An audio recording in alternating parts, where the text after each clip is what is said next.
Dominica is working on becoming the world's first climate resilient nation, and we are committed to doing more than just adapt to the impact of climate change. But these major polluters must take up their responsibilities to support small island developing nations like ours to achieve these goals. We would like to thank our international partners who have helped to create CRED, Climate Resilient Execution Agency of Dominica, to coordinate donor-funded climate resilient projects as we mainstream resilience across sectors.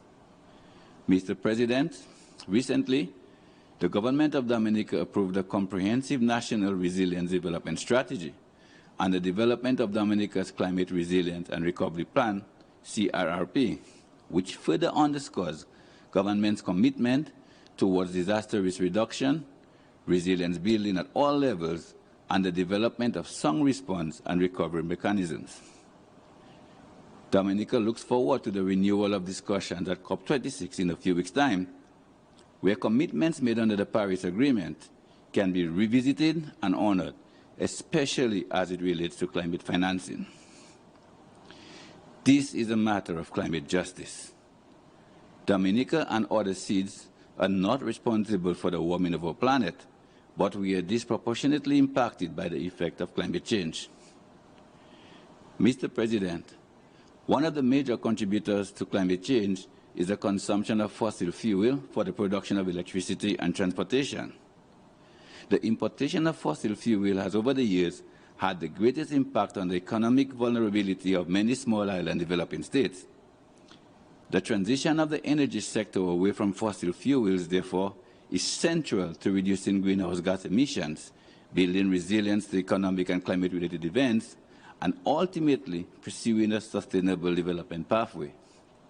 Mr. President, the Commonwealth of Dominica continues to pursue the development of its geothermal resources, as this will allow us to move away from the importation of fossil fuel for the generation of electricity within the next 5 years, while also reducing the cost of electricity to our people.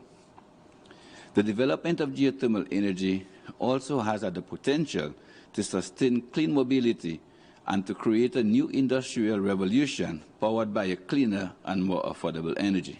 To date, our efforts to develop our country's geothermal potential have been supported by several partners: the United Kingdom, the World Bank, SIDS-DOC, the Caribbean Development Bank, the Inter-American Development Bank, the European Commission, the Government of New Zealand, the Clinton Climate Initiative, and the United Arab Emirates, and we would like to thank them all.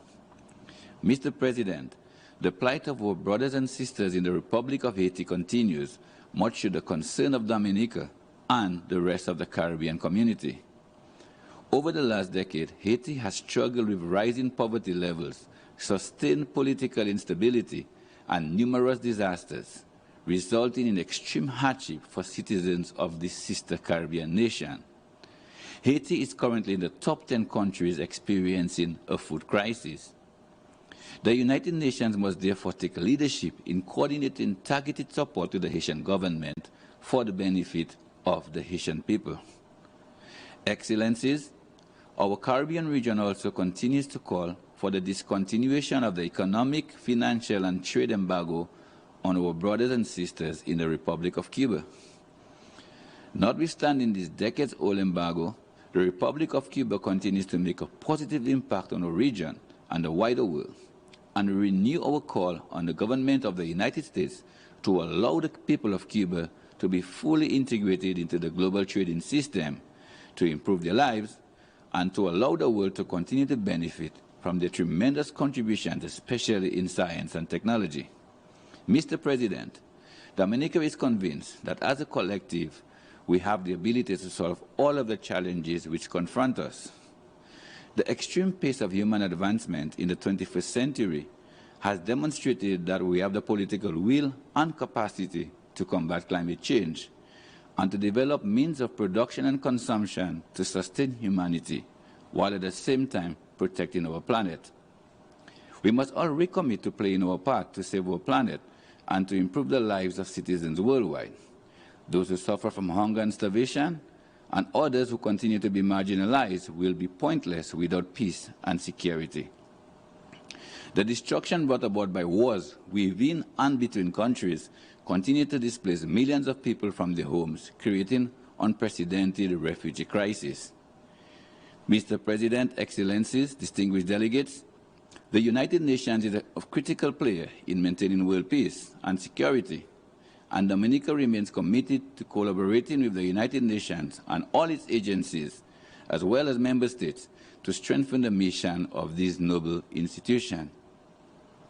We commend the leadership of the Secretary General in this regard, and we reaffirm our confidence in the UN system as the ultimate negotiating and deliberating body for addressing major challenges confronting the world. Mr. President, history will record both our actions and inactions that can result in educating and saving our generation from this pandemic and from global warming and climate change, thus ensuring a safer planet for our children and future generations. I thank you.